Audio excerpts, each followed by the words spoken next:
इथे बघू शकता आपला कांदा लसूण परतून झालेला आहे. आपण आता कढीपत्ता टाकून घेतलेला आहे. कढीपत्ता बघू शकता. आता आपण कोथिंबीर टाकून घेऊ.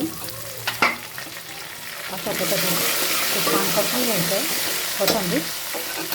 आता आपण हळद टाकून घेणार आहोत. अर्धा चमचा बघू शकता हळद,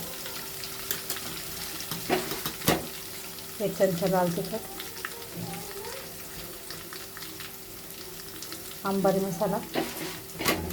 मसाला मी इथे 1.5 चमचा टाकत आहे आणि लाल तिखट पण 1.5 चमचा टाकणार आहे. तुम्ही बघू शकता. आपण इथं मसूरची डाळ करत आहोत. अशा पद्धतीने मसूरची डाळ केल्यास खूप छान लागते आणि टेस्टी पण लागते. तुम्हाला पण नक्की आवडेल, तुम्ही पण करून बघा. आपण आता त्याच्यात फोडणीमध्ये थोडं पाणी टाकून घेतलेलं आहे तेल सुटण्यासाठी. आता 1 वाटी मी मसूर डाळ इथे शिजून घेतलेली बघू शकता तुम्ही. आता आपण त्याला फोडणी करणार आहे. आपल्या अशा पद्धतीने फोडणी करून घ्यायची आहे. अशी मसूरची डाळ खूप सगळ्यांना आवडते आणि छान लागते. चवीला पण नक्की करून बघा.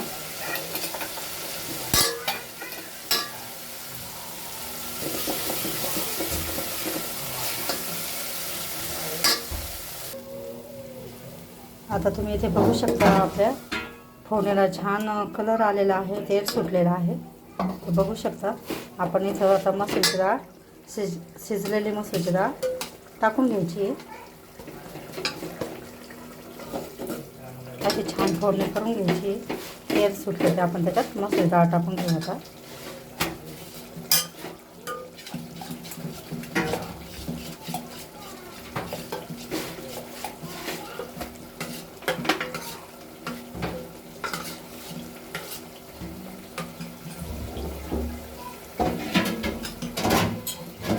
आता आपण मसूरची डाळ टाकून घेऊ.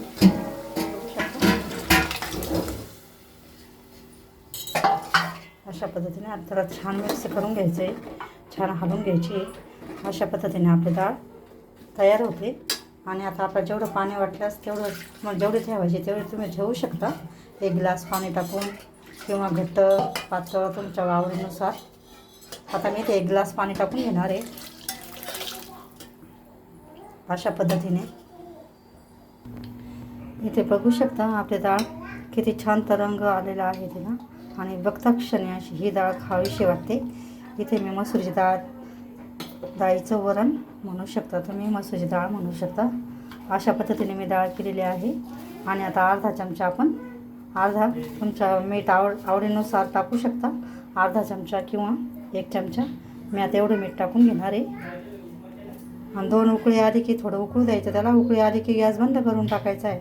अशा पद्धतीने आपली मसूरच्या डाळीचं वरण तयार होते. आपण याला वरण पण म्हणू शकतो.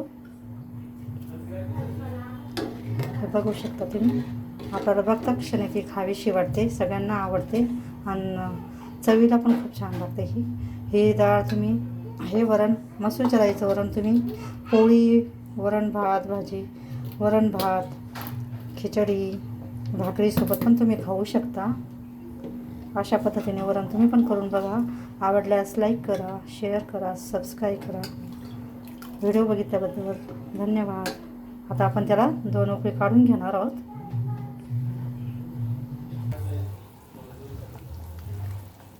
इथे बघू शकता आता आपलं मसूरच्या डाळीचं वरण असं उकळून झालेलं आहे. अशा पद्धतीने हे बघा, असं छान मसूरच्या डाळीचं वरण तयार होतं.